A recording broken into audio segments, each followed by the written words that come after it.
Today's daf we're going to be learning a Shevuot daf Lamed Aleph. This week's learning is sponsored by Joy Benatar in memory of her mother Miriam David, Malka Bat Michael Esther on her 9th-year at site, a devoted wife, mother, grandmother, and educator. This week's learning is sponsored by Naomi Kadish for Refuah Shlema for Mordechai Getzel ben Rezel Chana Bat Leah. Okay, with that, we'll get started. This daf for Erev Shavuot. The daf for Shavuot will be up shortly after this shiur goes up, and the second day Shavuot, for those in Chutz La'aretz, I'll be recording live in Israel, so it's not Yantif, and you'll be able to see it after. Okay, we're in the middle of a slew of drashot on the pasuk Midvar Sheker Turchak, which again means stay away from false, from anything that might false matters. That's a good way to define it. And the issue is going to be that they're going to be things that aren't exactly lies, but they're also not exactly truths. So we're going to have a whole slew of drashot. There's a siman here for the next bunch. There was a siman for the first bunch. Now we're going to see a siman for the next bunch. Okay, tzlat talmid, utzlat balechov, smartut, shomea, umatim. Okay, let's get started. I don't make too much right now of these simanim, maybe in a different shiur, but not for daf yomi. Minayin l'talmid shiur. Okay, the first category is going to be student and teacher, and then also teacher and student. Okay, not using any sort of false matter to do something that might, well, we'll see in each case what it is exactly. How do you know a student who's sitting before his rabbi and the rabbi's judging a case and the rabbi's favoring the rich person, whether, intentionally or not intentionally, but is going to side with the rich person. And this student sees that there's some zchut for the ani and a chov la'ashir. In other words, he sees that it should be the opposite. Minayin shelo yishtok. Now, why would the student be silent? Well, for a good reason, right? Student in front of teacher, respect for the teacher, might not be appropriate to say anything. But in this kind of situation, it's forbidden to be silent because then you're allowing, right? You see something that the teacher doesn't see. And if you don't point it out to them, the teacher is going to rule the wrong way. So that's, again, going to cause a false matter to happen because of your silence. Talmud lomar, dvar sheker turchak. So you have to open your mouth and say something. מניין לתלמיד שרואה את רבו שטועה בדין, שלא יאמר, okay, again, a student sees a teacher making a mistake in the judgment, שלא יאמר אמתין לו עד שיגמרנו, ואסתרנו ואבננו משלי, כדי שיקרא הדין על שמי, again, תלמוד לומר מדבר שקר תרחק. So if you have a student who sees the teacher making a mistake, the student can say, listen, let me just let him finish the case. And afterwards, I'll get up and I'll say this was all a mistake. And then the judgment will be, I will get the credit for it. That's forbidden also. Right? You have to prevent it from happening in the first place and say something at the time and don't try to take the credit for yourself. Minayin l'tamid she'amar lo rabo. Okay, here's the flip. The teacher who takes advantage of the student. The teacher says to the student, Yodea atabi. You know I'm a trustworthy person. You know that if they gave me 100 zuzim, I wouldn't lie, right? So basically, you trust me, right? Mane yeshli etzaploni. So I have money that someone owes me, 100 zuzim. Alav ela edechav. What's the problem? I only have one witness to prove that this person owes me the money. So with one witness, I can't get the money out of the person's hands. Minayin shelo yitztaref imo. How do you know that the Rav can't tell the student, go join the other witness and presumably, testify for me because I'm telling the truth and therefore say that the person owes me the money. Talmud lomar midvar sheker turchak. Right? So distance yourself from false matters. Now, this obviously doesn't make sense because, obviously you can't do this. But why is it obvious you can't do it? Because that's outright lying. You're being a false witness. Right? It doesn't matter if your rabbi told you. You're not allowed to testify about something you didn't see. So Gemara asks, "Hi midvar sheker turchak nafka." You don't learn that from midvar sheker turchak. Havadai shikure kamashaker. Remember, this is distance yourself from false matters. They're not exactly false. You haven't exactly lied, but you also haven't done something that's truthful. This is an outright lie. You're going to testify that you saw something that wasn't true. V'rachman amar, and the Torah says this from a different pasuk. Lo taneh b'rechayit shakir. Don't be a false witness to your friend. So let's modify this to fit into the category of midvar sheker turchak. We're going to fix it. Ela kigon da'amarle vadai chad sa'ada'ili. So it's really where the teacher says, look, I definitely have one witness. V'ta'ata kum hatam v'lo tema v'lo midi. I want you just now, let's just talk about for a minute outside. What happens if one witness comes forward? Then the halacha is that what do we do? If one witness comes forward and says the person owes the money, so the Rav is claiming the Rav is owed money from Joe. If Joe, there's just one witness against Joe. So what does Joe have to do? Joe has to now swear that he doesn't owe the money and keeps the money. That's the classic case. So now what happens here is that if what the Rav is saying is, why don't you come into court with me? Okay? Come into court with me with that witness. Walk into court. Don't say a word. Just walk into court next to the witness. Now, we assume the guy, Joe, knew that the witness was the witness against him, but then he sees the witness coming in with another person, and then he figures, oh, I see the guy has two witnesses. I better fess up now and just pay the money because he's going to bring two witnesses against me anyway. It doesn't pay to go through the whole bother of the court of the witnesses. If he's got two witnesses, well, I may as well just pay him the money back. So he says, right, don't say anything. You're not going to lie, but just going into court and deceiving the other side by the look of things is also dvar sheker turchak, right? Mishum shenemar midvar sheker turchak. Okay, that was all Rav and Talmud, the first category. We had two categories within there. One is the Talmud should open their mouth and not say anything for two different reasons, right? One, because they should just fix what should be true, and the other because they shouldn't try to claim in the end, oh, this is my case. And the second group was the Rav taking advantage of basically being in the position of power with the student and getting the student to do something for them that kind of seems like a false matter. Then we have minayin lenoshe b'chavero maneh. Okay, before we get here, we also need some background. There's times where you're obligated an oath, like a eid echad. If one witness testifies against, you owe the money, then you have to swear and say, I don't owe the money if you want to keep the money. Also, modeh b'miktzad, if you remember. If I claim you owe me 200, and you say, listen, I do owe you money, but I only owe you 100. I don't owe you 200. Then you'll have to take the oath to be exempt from the other 100. Okay, otherwise you'll have to pay it. Right? In both cases, you'll have to pay if you don't take the oath. However, there's a lot of other cases where there is no oath at all. Okay, so right, the hope is that if you have to take an oath, maybe you won't take the oath, and then I'll get my money back. But there's a lot of cases where we could disagree, and there's no oath by Torah law. Most cases don't incur an oath. And then we just say the basic is, if I want to take money out of you, I need a proof. Without proof, nothing. Forget it, not even an oath. You just get to keep the money. But then there's a concept called a Gilgul Shvua. A Gilgul Shvua is, if you're obligated an oath to me, let's say for a Moda B'Miktzad or an Eid Echad, then, and you owe me, we have another argument about something else where I claim you owe me money, but there's no proof whatsoever. So basically, you don't have to take the oath. But if you have to take the oath on one thing, it's called the Gilgul Shvua, like we roll it over onto the other oath as well. Okay, that's the background you need to know. So sometimes you could have a situation where you're not obligated an oath for something. Since you're obligated an oath for something else, you have to take an oath on both. And otherwise, if you're not willing to take the oath, a lot of people don't like to take oaths. So if you're not willing to take the oath, you'll actually have to pay me. Okay, whether you're right or wrong, you might be right and just not want to take the oath. You might be wrong, and now you're going to have to pay me the money. So now we have a case. So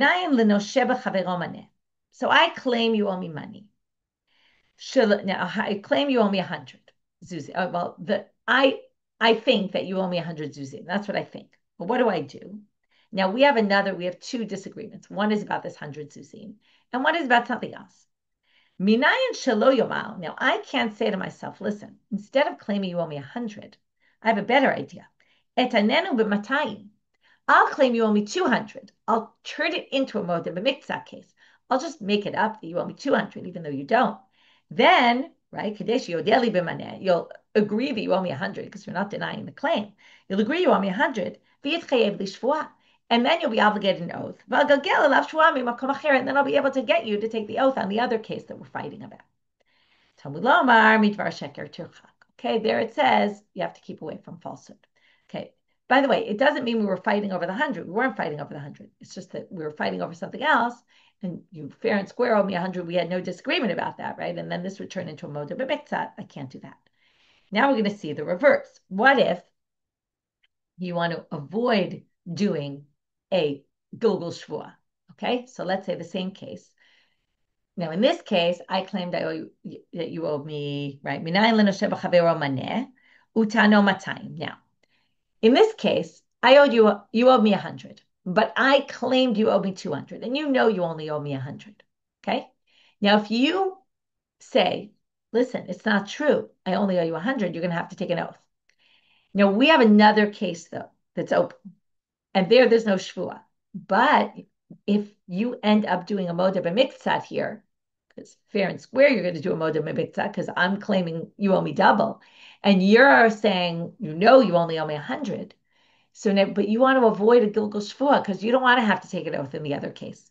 So now, Shelo Yomar Achaplana Bebeitin, don't say, I'm going to deny the entire claim in court. Because if you come to court and you say, you're right, I owe you 100, but I don't owe you 200, you're going to have to take an oath.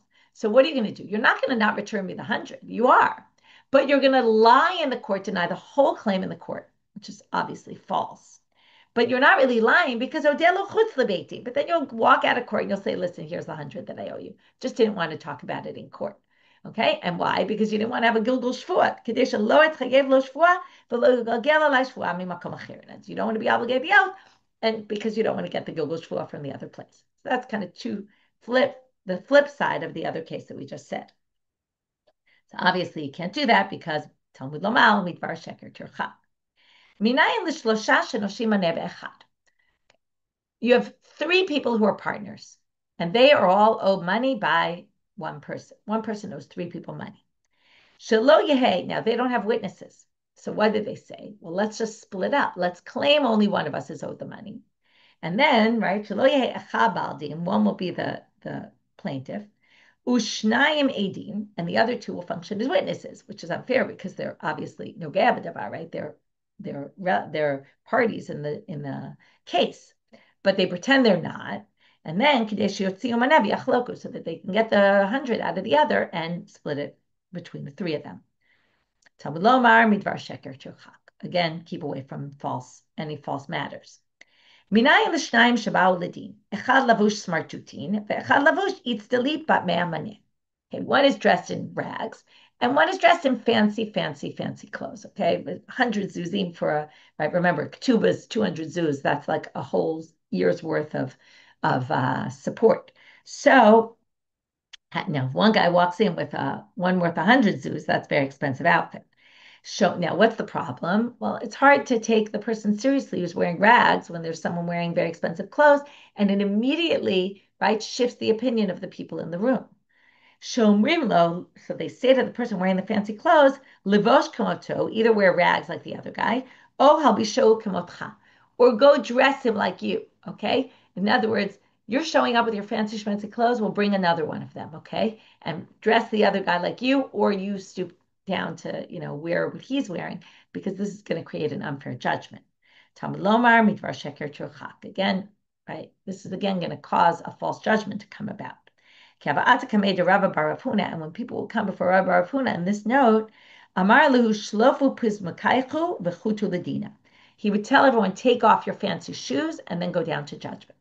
Okay, which is interesting. I was thinking about it. If you're wearing a suit and a tie or a beautiful dress, or then already, like you could, it's very noticeable. Shoes, you're sitting in court. How many people notice your shoes? And even the shoes. I think it's like a big chidush that he said, even the fancy shoes, right? That's an issue. Minayin l'dayan shelo yishma divrei baldin kodem sheyavo baldin chavero. So this we learned about already. Right? You can't go out to a cup of coffee with a guy who's about to come to court with you and hear that person's side before the judgment happens, because you're obviously going to be partial, or you're very likely going to be partial to their side because you heard their side first, kind of outside the court, and then when you get into the court and start hearing, you're already biased because that's the story you have in your head. Right? There's always two sides to every story. So how do you know that? Talmud lomar midvar sheker tirchak. Okay, now minayin lebaldin. Now here we have the same thing, but from the perspective of the party to the case. That you can't start telling your side to the judge. It's the same thing. It's just one is to the judge, don't listen, and one is to the person, don't say. Right?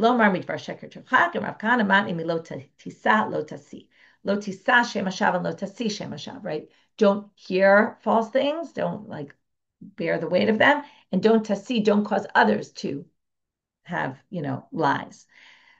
Okay, that's the end of the Mikvar Sheker Turchak, but we have two more things to do with the sugya, and one is to bring this other, or both are based on this other pasuk. It's pasuk in Yechezkel, which basically says, Aviv ki ashak oshek, gazal gezel ach, okay, he did something to a brother, Vasher lo tov asa b'toch, and he did something not good. Now pay attention. Just like midvar sheker turchak, distance yourself from false matters, it wasn't exactly lies, but it also wasn't exactly truths. Lo tov is something not good. I just want to point out what it says about this, being named make bavono, and will die from his sin. So this is pretty severe, but it's something that's not good. It's not bad, but it's also not good. So now we have to find something again that's kind of bad, but not exactly terrible, right? Because otherwise it would be called bad. So Rav Amar Zehaba Baharsha. It's very interesting. This is someone who kind of acts as a lawyer, okay, or a power of attorney for somebody else. Okay, that would seem like a good thing. You're helping someone. Well, Rashi explains that the problem here is, and it's a big question, what exactly is Harsha? It sounds really like power of attorney, and you kind of judge that, you play out the case or claim the claims for this person. Lolo. Okay, and we're going to see the next one also has to do with this. It's someone who gets involved in an argument that doesn't have anything to do with them. Now, maybe a lawyer, if you're hired, could be very different. And you'll see that Rashi seems to think the lawyer is there, or this power of attorney is dealing with it without the person being there. And what's the problem with this? Well, often in court, you end up with some sort of compromise. And if the Baal Din isn't there and you're acting as their lawyer, you can't really take the compromise without checking with your client, whether your client wants it or not. And the assumption here is you're kind of there without the client and you're not going to compromise at all because you're not, it's someone else's money. You're playing with someone else's money. You don't know what they would compromise on. But then some commentators say, well, if the person's out of town and they have nobody else to deal with it, then of course you can get involved. It seems like, certainly from the next thing we're going to see, that you're sort of getting involved. I don't know if it's not that you were asked, but sort of like you're bringing yourself into a situation where you're getting into a fight with somebody else that is going to not be so solvable because you don't have enough power of attorney, so to speak, to, deal with it like compromise. So it's not a good thing to get involved in, basically. Which again, it's a little confusing because obviously we have lawyers and you can do that kind of thing. Shmuel says it's not that, you'll see it's similar. If you buy land, okay, let's say I have a piece of land that I'm fighting with my neighbor about who owns it, and you buy it from me, you're basically entering yourself into a machlok that has nothing to do with you. You're basically taking the problem off my hands, kind of like power of attorney, because you're buying it and then you'll deal with the neighbor, with the fight. So it's like, what are you getting involved in something that doesn't have to do with you? Kind of like, bad enough I'm fighting with my neighbor, now you're going to start fighting with my neighbor. Okay, we don't want that. Okay, so that's lo tov asa b'toch hamav, and maybe also b'toch hamav, like within your nation, like you're just creating more fights between more people getting to dislike each other. Okay, and I know, okay, we're back now to the sugya in the Mishnah. Okay, so this was an aside. We got off from Dvar Sheker Turchak, and now we're going back. So our Mishnah talked about Shevuot Edut, and the first thing we said about Shevuot Edut, so this oath, I don't know testimony when you really did, it's men, not women, distant people, not relatives, and kosher witnesses, not non-kosher. Because if you can't testify for any of those three reasons, then obviously you couldn't have testified anyway. So if you lie and say, I don't have testimony, what's the difference, right? The whole thing is that you could have testified and you didn't. And in these cases, you can't testify. The problem is the Mishnah then said, it's only for those who can actually testify. Well, we just excluded everyone who can't testify. So what is this line adding? Who's it coming to exclude that wasn't already excluded in the Mishnah? So we have a machlok of Rav Pappa and Rav Acha. Amar Rav Pappa lafuke melech. To say a king, if you remember from the second parak of Sanhedrin, A king can't judge, can't be judged. A king also can't testify and can't be testified against. So a king can't testify, and that's what it's coming to exclude. King, if you remember, can't testify by Torah law because it's learned out from Som Tasim Alecha Melech. What does it mean, Alecha Melech? The drasha is Shetei Mato Alecha. Rashi reminds us of this, okay, that his fear should be upon you, meaning you can't be in a case where there's someone else who is feared by the king. Like if you put the king up in front of a judge, then it's going to switch the relationship, right? The king has to be someone who is always feared by everybody and not the reverse. It won't be kavod, respectful for the king to go into court and testify. Rav Acha bar Yaakov amar lafuke misachik b'kubiyah. Also, we learned that from Sanhedrin, a gambler. If you remember, there were two reasons: either because they're not osek b'yishuvot shel olam, right? They're not, right? This is their job, right? They're not, and they're obviously, then there's a concern that they'll lie for money. Or also, asmachta lo kanya, we said, right? Even if you just do it on the side, other people said, right, that it's a problem of asmachta, which is nobody really intends to lose money. So therefore, when you go into a casino, when you put your money down, you don't really expect to lose it. So that means you don't really expect to give it to the other person either. So when the other person gets it, it's really stolen stuff, and then they're a thief. Okay, this is all by rabbinic law, and that's going to be important for the next line. Because manda amar misachik b'kubiyah, that isn't ra'oi la'id, and therefore won't be chayiv shvuat edut. Koshke melech, all the more so a king who by Torah law can't testify. But manda amar melech havam misachik b'kubiyah midoraita mechzachaze v'rabanu depaslunu. If you say king, Rav Pappa, he wouldn't agree misachik b'kubiyah because this is a Torah law, and by Torah law misachik b'kubiyah can testify.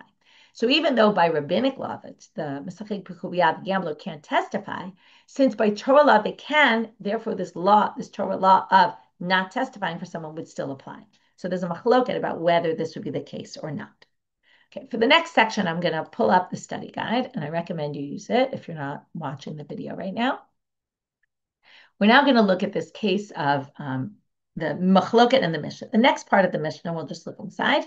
Okay, and I'll show you in the chart here, in the second chart on the page. We have machloket Rabbi Meir and the rabbis about one who testifies a Shevuot edut on their own, meaning they come forward and they say, like okay, Shevuot edut always has to be, and we'll talk about this later today, that the person comes and says, do you know testimony for me? And then I say, either I swear I don't, okay, and that's an oath mipi atzmo, because nobody told me to take an oath about it. Or mipi acherim, which is the person, they said, come testify for me. And I say, I don't know testimony. And they say, are you willing to swear? And I say, yes. Okay. Or even if I just say, I don't know testimony for you after they say you're willing to swear, that's considered an oath mipi acherim. Now, according to the Mishnah, Rabbi Meir says, mipi atzmo, if I do it on my own, it's in the court or even outside the court. It doesn't make a difference where I did it. But if other people maybe testified and said, I make you swear, I'm only going to be liable if I deny it in court and not outside of court. And the rabbis say, either which way it has to be inside the court. Nothing outside the court will ever obligate me. Okay, so that's the big machloket. The question is, what's the source of their debate? Okay, and we're going to have a machloket between the rabbis of Rav Pappa and Rav Pappa himself. Okay, the rabbis said this in front of Rav Pappa, and Rav Pappa disagreed. So before we get to the machloket, or how to understand the machloket, we have to understand the psukim. So in Vayikra chapter 5, verse 1, it says, Nefesh ki tachta v'shama kol Allah. Okay, if a person sins, this is Shevuot edut, and hears a voice of an oath. Now, what does this sound like? Someone else made them take the oath because they hear the voice of an oath. Okay, meaning someone said, do you swear you don't know me? You don't know any testimony for me? Okay, and then who ate orau yada, the person did, and lo yakiv and asavano. If they say no, right, like I'm not testifying for you, and answer yes to the oath, then they'll be obligated. And that's the korban olevi ored. Okay, that's so very clear. Okay, I want to make it very clear, and this is the first chart in the page does. This oath is number one, mipi achirim. It's an oath that someone else made you take. It's not one you took on your own, and it's happening in the court. Why is it happening in the court? We're going to see this drasha later. Given a savano would have to be a place where you could theoretically tell it. That would be in court. So if you don't tell it, you're not telling it in court. Now, the next, a later section in that chapter, in verse 21 in that same chapter, we were on verse 1, skip 20 psukim to verse 21, starts talking about the Shevuot Pikadon, which is another topic we're going to get to later, which is if I give you something to watch and then you claim I don't have it anymore or something like that. Okay, so nefesh ki tachta, notice it starts with the same words. Okay, we're going to have a Gzeira Shava and learn one from to the other. You denied something about a pikadon, about a deposit someone left with you. Okay, so you have all these, so you have all this kind of money thing that you're denying, and you lie, nishbal sheker. Okay, and then it also says, sheker. This is a shvuah that you take on your own. It's not that someone else, there's no one else in this picture that forced you to take it. So this is mipiatzmo. And it seems like it doesn't have to be in the court. There's no mention of court or anything that has to do with court here. So it's bein bebeitin, bein mechutz lebeitin. So you follow? The first one is mipiacherim in the court, and the other is mipiatzmo, right? On your own, you took it, whether it's in the court, whether it's at the court. And we have this Gzeira Shava from one to the other. So the first thing we're going to do is talk about the Gzeira Shava that they learn from Shevuot Pikadon to Shevuot Edut, that it's also mipiatzmo, which we saw in the Mishna. The Shevuot Edut is also mipiatzmo and also mipiachirim, and that's going to be learned from the Gzeira Shava. So now the question is, okay, and I'll say this very simply outside, and then we'll read the whole thing inside. If you're going to learn from one to the other, okay, now remember, the whole machloket is mipiatzmo that we're learning from Shevuot Pikadon to Shevuot Edut. Are we learning it completely from that place, mipiatzmo, and that the mipiatzmo will be in the court or outside the court, which is what Rabbi Meir says? Or is it mipiatzmo, we're going to learn from one to the other, but the criteria that exist in Shevuot Edut, that it's in the court only, will stay also for the mipiatzmo one. So if I testify on my own, it's only if it's in the court. And that's going to be this machloket, what's called dom mina umina, b'domina v'okei ba'atra kam biflige. Okay, so we say b'mai kam biflige. Amrua Rabbanan kamed Rav Pappa, the rabbi sent in front of Rav Pappa.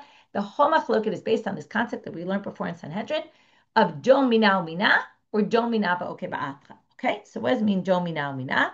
Rabbi Meir savar dom mina umina mi pikadon. Dom mina umina means learn it from there and completely from there. So that's going to mean everything we learn about, right? We're going to learn from Shevuot Pikadon to Shevuot Edut. And we're going to learn also mipiatzmo will be relevant for Shevuot Edut. And since the criteria there is bein bebeitin, bein mechutz lebeitin, that's going to apply as well in the Shevuot Edut case. So that's what we're going to read inside now. Ma pikadon mushpa mipiatzmo chayav. So since pikadon, because we have this Gzeira Shava, they don't mention the Gzeira Shava, but it comes up in a different stuff, and it's obvious that's what they're talking about here. Techta, same word. So just like pikadon, if you take the oath on your own, you're going to be chayav. Afedut, same thing with Shevuot Edut. Mushpa mipiatzmo chayav. That's the mina. That everyone agrees with. Umina. And we're going to learn all the criteria from there. Ma pikadon ben bebeitin ben shelo bebeitin. Afedut ben bebeitin ben shelo bebeitin. So just like pikadon, the mipiatzmo, if I take it on my own, it could be in the court, outside the court. We're going to copy that over and paste it on the other side as well. However, Chachamim omrim, Rabbanan savre, domina ve'okei ba'atra. Atra is in its place though. So ma pikadon mushpa mipiatzmo chayav, afedut mushpa mipiatzmo chayav. So yes, he agrees about the first thing. Just like in pikadon, you're going to be chayav if you took an oath on your own. Also by edut, you're going to be chayav if you took the oath on your own. But ma pikadon mushpa, ve'okei ba'atra. But when we learn to edut, it's going to have its own unique criteria. Ma mushba mipi achirim. When it comes to Shevuot Edut, if other people make you take the oath, bebeitin in, shelo bebeitin lo, it's only going to be in the court. Ab mushba mipi atzmo, bebeitin in, shelo bebeitin lo. So likewise, when we move over this mipi atzmo, it's going to take on the characteristics, though, of the Shevuot Edut, which is only in a court. Okay, so that's the machloka between them. Comes Rav Pappa and he says, okay, so now we're going to Amar lehu Rav Pappa, starting on Amabet. Imi pikadon gamre la Rabbanan. If really the whole thing was learned, okay, he's going to basically disagree with the first line here. The first assumption was we're learning from Shevuot Pikadon, where there the context is mipiatzmo, took the oath on his own. We're going to learn from there to Shevuot Edut, and that's how we get the Shevuot Edut has a case of mipiatzmo. Okay, because Shevuot Edut, again, it was only Shama Kol Allah, someone else had me take the oath. So, if that's how they had learned it, everyone would agree the Gzeira Shava is about everything. So we take over also mipiatzmo and also bein bebeitin, bein mechutz lebeitin, and we put it all over the other side, and then everyone agreed with what Rabbi Meir said, basically. But he says that's not how the rabbis learned this. But the rabbis, when they learned They had a whole different way of learning mipiatzmo. They used a kavachomer. Maitelam a kavachomer. Ma mipi acherim chayav, mipi atzmo lo koshken. Let's try to think about it. What's the more obvious intuitive oath that I'd be liable for? If I took an oath on my own, if I never used the language of an oath and just answered amen to yours, or just said, oh yeah, what you said, okay, yeah, you're right. Will you take an oath? And I say, I don't know testimony. Even saying that basically means I've taken an oath. So if that works, of course, me piatzmo, if I got up and said, I take an oath, I don't know any testimony, without you having, remember, the tovea, the other side always has to say, do you know testimony from me? Without that, it won't be an oath. But you didn't use the language of an oath, and I just on my own said, I swear I don't. Then of course I'm going to be liable, right? If mi piatzmo lo kol shekain, all the more so if I took the oath on my own. Okay, so now why would it be only in the court though? Well, this comes up with another principle. Every time we have a kavachomer, we always say it's only going to teach you when you have a kavachomer. If we're learning mipi acherim, and mipi acherim is only in the Beit Din, well, we say, okay, well then obviously mipi atzmo is included, but you can't go farther and say it's going to include more cases in the light case. No, you're going to learn exactly what we had. Mipi acherim is only in the court, therefore mipi atzmo will only be in the court as well. So mamush mipi acherim bebeit din lo. In shelo bebeitin lo, since when other people make you take the oath, it's only in the court. If I'm going to do it on my own, bifnei beitin in shelo bifnei beitin lo, it won't be outside the court, and that's because of number one, kavachomer. Number two, the way a kavachomer works is it can only take on what was already from the other one. Okay, now this is the debate between them. So is it dominavo umina versus dominavo ba'atra? Or does everyone agree domina umina? It's just that one thinks this isn't learned out from a gzera shava at all. It's learned from a kavachomer. Those are the two approaches. Now the rabbis want to disprove Rav Pappa from the gzera shava that's made the other direction. Okay, so now we're going to go to the fact that since Shevuot Pikadon is only mipiatzmo, we're going to learn from Shevuot Edut, from the same gzera shava, also Shevuot Pikadon, if mipi acherim, you're also going to be liable. And then there's going to be a same kind of debate between Rabbi Meir and the rabbis. So we're going to see that right now. So Amrele Rabbanan le Rav Pappa, mimatzet Amrei telav b'dom mina mina pligi. How can you possibly say the machloket's not about dom mina mina and dom mina v'okei ba'atra? Because hatnan gabe pikadon. Look at the Mishna by Shevuot Pikadon. And I highlighted here only the part where they disagree, even though they agree about something. Shevuot Pikadon nohege b'anashim u'v'nashim. Okay, this is the Mishna later we're going to see on Daf Mevav Mebet. Shevuot Pikadon is men, women. Okay, this part isn't relevant right now. Rechokim, krovim, kshirim, psulim, because it's not one that's done and has anything to do with testimony. So obviously it's applicable to anybody. And bifnei beitim v'shelo bifnei beitim mipiatzmo. If you're going to do it on your own, okay, that we saw from the psukim already. It's whether you do it in court or outside of court. But mipi acherim eino chayav ad sheyachbor lo bebeitin. But the mipi acherim, which we learned from Shevuot Edut, this is going to be domina umina. It's only going to be in the court, Rabbi Meir says. Why is that? Divrei Rabbi Meir, because Rabbi Meir holds domina umina. We're going to learn it from Shevuot Edut, and with everything, it's a package deal. If you're going to learn it from there, you're going to learn everything. And look at Chachamim. What do they say? No, domina v'okei ba'atra. It's going to be Chachamim omrim bein mipi atzmo, bein mipi acherim, kevan shekach Farber chayav. It doesn't matter wherever you did it, in the court, outside the court, even if other people got you to take the oath and you just said yes, I agree, then it doesn't matter if you're in the court or outside the court. Now, why would that be? Obviously, because domina, learn it from Shevuot Edut to Shevuot Pikadon, take over the mipi acherim to the other side, but it goes with the criteria of Shevuot Pikadon, which is whether it's in the court or whether it's outside the court. Okay, so mushba mipi acherim minaya lehu Rabbanan dechayav. So this whole case of that's what I just said. Mushba mipi acherim. How do they know it's going to be chayav? Lav degamer lama edut. Didn't they learn from edut? And yet they didn't say only beitin. So shma mina b'dom mina mina pligi. The only way to understand the machloket in Shevuot Pikadon is they argue about this. Okay, domina mina v'okei ba'atra. Therefore, the rabbis say to Rav Pappa, you must be wrong because look, in Shevuot Pikadon it's obvious that's the machloket. So what's the answer? Of Rav Pappa, maybe in Shevuot Pikadon, I'll take what you're saying, because there's no kavachomer. You can't say in Shevuot Pikadon because if I take the oath myself, kal v'chomer, if other people make me take it, it obviously doesn't work in that direction. The kal v'chomer is only if other people make me take the oath, then for sure, if I took the oath on my own, I'd be liable. So I might agree with you in that case. The only way to explain it is that, but it's not necessarily the machloket in the first case that we saw. Okay, and that's how we end the sugya, basically saying that it's not clear. It could be domina omina v'domina v'okev atra. It could be just the rabbis disagree on that, on the case of Shevuot Edut, because that could be a kavachomer, but not necessarily in the other case. Okay, so that was this. That was the more complicated part of today's daf about what the machloket is between Rabbi Meir and the rabbis, and now we saw they have a kind of possibly parallel machloket in the case of Shevuot Pikadon, possibly not parallel.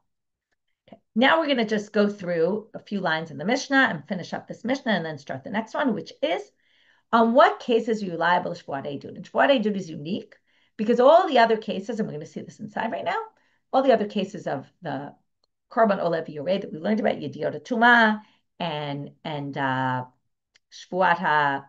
Bitoy, an oath of expression. We already learned all those. They're all about shgaga. I forgot. It says in the pasuk, v'ne'elam mimenu. The Shevuot Edut, it never says v'ne'elam mimenu, and that's why chayavim al zdon hashvuah. You're liable if you did it intentionally. Okay, menani, really, where does this come from? This is going to be very obvious in the pasukim, right? If you remember, these are all the pasukim in the beginning of chapter 5 of Vayikra. Titanu Rabbanan, the Braita says, b'kulam ne'emar b'hem v'ne'elam. They all say, and you forgot you were tamei, you forgot that you that you said I won't eat. And here it doesn't say that. So therefore, you're liable even if you intentionally, right? So, and the classic case of a Shevuot Edut is I know testimony for you and I'm unwilling to testify. It's all intentional. And then I bring the korban. So it's unique. You're also chayav al shigata. This the Mishnah said im zadon ha'edut. So now they want to know, what does this mean? I was accidental or unwitting about it, but I was mazy when it came to the oath, so the testimony. So what does that mean? Hechidami shigatan zdon ha'edut. I'm Rav Yehuda, I'm a Rav. So what's the case of that? Rav Yehuda says in the name of Rav, be'omer yodea ani sheshvuah zo asura, aval eni yodea im chayavim aleh korban olo. I know this is forbidden, but I didn't know the severity of it. I didn't realize I'd be liable to korban, and therefore, so I knew that I knew testimony, and I lied under oath about it. I just didn't realize I would have to bring a korban. I would also be liable to bring the korban in that case. What case am I not chayav? En chayavim al shigata grei data. It's complete unwitting. Like, right? Basically, I didn't remember. You come and say, Michelle, testify for me. And I say, I don't know any testimony for you. And I swear about it. And I didn't remember that I knew testimony for you. That's complete shgaga, and I'm not liable. To which the Gemara says, remember the story of Rav Acha and Rav Asi, right? They were disagreeing. We had it on Daf Kafav. They all walked out of Rav's shiur and said, I swear Rav said this, I swear Rav said that. And then they started questioning, oh no, maybe we lied. When they found out who was right and who was wrong, the one who was wrong said, maybe I lied. And Rav said, don't worry, libcha nascha, it was honest. But wouldn't you say from here then, this is shigagata gredata, right? Complete shgaga. You didn't know, you didn't remember at the time, right? Each one walked out of the shiur thinking that they heard Rav say that. That would be the same thing, except for one difference. This is Shevuot Edut and that's Shevuot Bitoy, and that's what we're going to say. But right now, the question is going to be, Lema Tanina l'Rav Kana l'Rav Asi. Why didn't they bring this Mishnah as proof for Rav Kana and Rav Asi that neither is liable because it's complete shgaga, okay? Right, where they didn't even remember that they were wrong about it. They misunderstood, they misheard or missed whatever. So they say, no, this wouldn't have been a proof because Afagav Ditnan, even though it's in a Mishnah here, you still need Rav to have told them, no, Libchan is Chan, that's why you're not Chayav, and not from our Mishnah, because Sakadat Chamina, you might have thought to distinguish between Shevuot Edut and Shevuot Bitoy. And why is that? Very obviously, because since our pasuk doesn't say v'ne'elam, doesn't mention shgaga at all. So you might have thought to be inan shogeg dumia demezid. Since the real case of Shevuot Edut is when you do it intentionally, when it's unintentional, it has to be closer to mezid. It has to be more similar to the main case. If it's shgaga grei data, like you didn't even remember, you didn't know the testimony, it wouldn't even be close. And it actually makes sense, right? Because what does it mean if you forgot the testimony, you lied and said, I don't know any testimony for you. You're actually trying to be, you're kind of being honest. You thought anyway. So, aval hatam dichtiv v'ne'elam afilu shigata kolduhu. But there it says you forgot. So maybe when it says you forgot, it means you forgot completely even. maybe that would have been included. Kamash Malan, that's why Rav has to tell them no. In other words, not no because of our Mishnah, but no because libcha nascha, because you were really honest and it wasn't shkaga. But you might have thought that case, since it was shogeg in general, maybe it includes more shogeg. In our case, since it starts mazy, maybe it only includes up to like middle shogeg, but not as far reaching. In the end, it's the same in both, but you might have thought. You couldn't have learned it from our Mishnah. Okay, now we're getting to the Mishnah, which really we're going to understand a lot better after we learn tomorrow's daf, because a lot of things in this Mishnah are not so clear. Shevuot edu kitzad. So let's come up with some examples of Shevuot edu, and we're going to see mipi atzmo and mipi acherim that we've been talking about. Would have been smarter kind of had we started the chapter with this, rather than to where does it apply, but what is a Shevuot edu? Amar l'shnayim, which by the way is a good lesson in terms of, it's a good tactic to always learn the Mishnah before you learn the Gemara, because sometimes the order is a little bit off and the Mishnah gives you the background. I know we don't all have the time to do this, but it is helpful if you do it. Shvora edu kitzad. Amar l'shnayim bo v'hi iduni. So someone says, again, it always has to be the tovea comes and says, please testify for me. Come and testify. Shvua she'enanu yodim l'chayidut. And they say, we take an oath, we don't know any testimony for you. Oh, Shamru lo, and okay, now. Or he says, okay, it has to start, bo v'hiduni. It's not clear, but it is clear that that's the case, because that's always has to happen. If you just come on your own and say, I don't know testimony, you're not going to be liable, even if you take an oath, because no one asked you. But if they asked, and then you said, oh, Shamru, ein anu yodim l'chayidu, we don't know, and you didn't take the oath, this is going to be mipi acherim. Mashbia ani alechem, and then they said, well, we're going to make you, right, the claimant says, I'm going to make you swear. And they said amen. Okay, or even Rashi says, even if they weren't silent and they just said, we don't know testimony for you. Okay, hare elu chayavim, you're going to be liable. Hishbia, okay, Tina, we're going to get to what you're saying in a minute, that it's only pairs, and yes, it is going to be only pairs, because if you're one witness, it wouldn't have done anything anyway. The whole idea is that by you not testifying, you're causing the person not to win the case. If you're only one person, they wouldn't have won the case anyway. Hishbia alehem chamesh pa'amim chutz lebeitin. If outside the beitin, outside the court, this thing, remember we learned, mipi acherim has to be in the court. So if outside the court you have this discussion, swear, no, I don't know any testimony, or amen, okay, and you did this 5 times outside the court. And then, ba'u lebeitin v'hodu, but then you go into court, and in court you say, oh yeah, sure, we know testimony. Okay, so pturim, they're pturim because they didn't deny it in court. You have to deny it in the court. That's what we said. But kaflu, if they go to the court and they deny it, and they have 5 times outside had this correspondence, this back and forth, chayavin of kol echad ve'echad. Since they did one denial in the court, they basically supported what they did outside the court. And since they 5 times said no, they're going to be liable for 5 sacrifices. It's a bit of a weird case, but yes. But ishbia alehem chamesh pa'amim b'fnei beitin. This is actually kind of ironic. If 5 times in the court you said no, okay, this back and forth went over 5 times. V'kafru enam chayavin el echad. You're only liable 1. Why is that? Amar Rabbi Shimon matam ho'il ve'enam yacholim lachzor lahodo. Once you say, I don't know testimony, you can't change your tone and say, I do, by the way, because that's called kevan she'igid shuveinu chozer magid. Once you say testimony, you can't take it back. That's because we're worried someone might put a gun to your head, threaten you, and you'll change your testimony. Once you've testified, that's it. You can't change it. So that means also, if you said this 5 times, I won't, I won't, I won't, each one is meaningless after the first one, because nothing of yours is accepted after that anyway. Kafru shnehem ke'echad. Now this goes back to Tina's question. If both of them denied it at once, shnehem chayavim.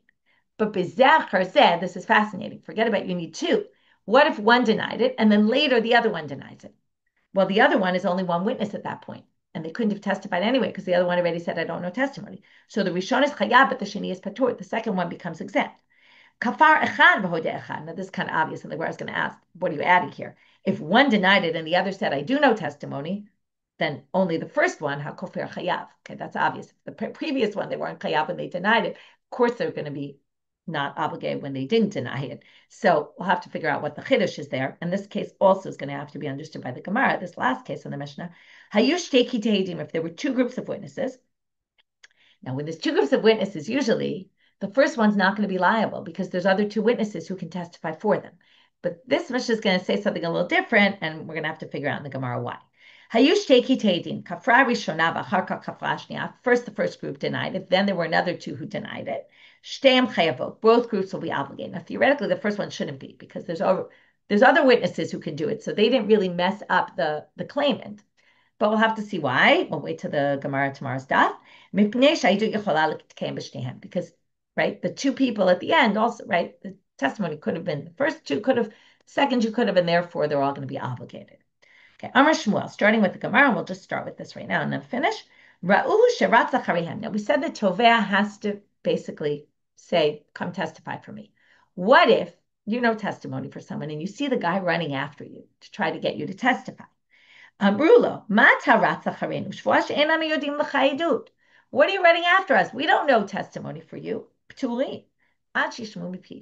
They're exempt, even though they took an oath, because that was not a Shevuot Edut, because he never said, come testify for me. But my kamashmalam, why are you teaching us this? Tanina, we already learned this in a different Mishnah, and a different, right? Shilach biyad avdo, o shamar lemon idba mashbiyan elechem she'im atem yodim edut shtabo v'tiduni harei elu ptuim. Okay, if someone sends a messenger, either his slave or the other side said, okay, the other side said, go testify for the guy against me, okay? You have to hear from the mouth of the claimant who wants you to testify for them. So obviously, he never asked them, why would you even think that? And we'll figure out this tomorrow. Or you can get to it today when the Shiur goes up. So what did we do today? We started with this whole slew of Midvar Sheker Turchak. From there, we moved back to the Mishnah. What are the Ruyin Laha'id? What was that? Adding either the king or the Masachik Mekubiyah or the gambler. Then we had a whole long thing about how to understand the Machloket. B'fnei Beitin v'shalo b'fnei Beitin mipi atzmo, right? If it's even mipi atzmo, is it b'fnei Beitin or shalo b'fnei Beitin? Or is it only in the court? Because again, do we learn it from there? Or, right, do we learn it completely from Shevuot Pikadon and bring everything over, or just bring part over? Or according to Rav Pappa, the rabbis, right, Rabbi Meir says you bring everything over, and Rav Pappa said it's all learned from a Kal Vachomer from itself. We don't even learn it from Shevuot Pikadon. Then we had the back and forth with them about that. Then we moved on to the Zadon and the Shkaga. Which case of Shkaga and Zadon are you obligated? In which case of Shkaga you're not obligated in for the Shevuot Edut? And then we got to this Mishnah describing a bunch of the different cases where Shevuot Edut could happen, and particularly the Gemara started with the importance of the Tovea actually saying, come testify for me. Without that, you don't actually have to bring a Shevuot Edut. And with that, we finish for today. Wishing everyone a Chag Shavuot Sameach.